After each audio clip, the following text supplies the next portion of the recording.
warahmatullahi wabarakatuh. Himbauan Muspika plus Kecamatan Runding. 1.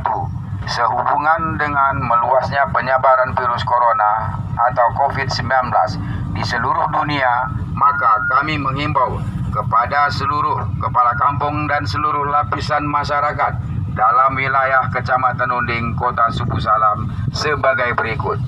A.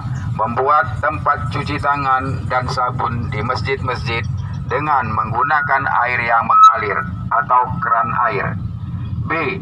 Menggulung dan menyimpan sementara sajadah di masjid-masjid serta menyampaikan kepada masyarakat agar membawa sajadah masing-masing serta mengepal lantai masjid sebelum melaksanakan sholat. C. Menyampaikan kepada khatib tentang isi khutbah Jumat menyinggung tentang kewaspadaan terhadap virus corona atau COVID. Demikian himbauan ini disampaikan kepada seluruh lapisan masyarakat dan kepala kampung dalam wilayah Kecamatan Runding. Wassalamualaikum warahmatullahi wabarakatuh.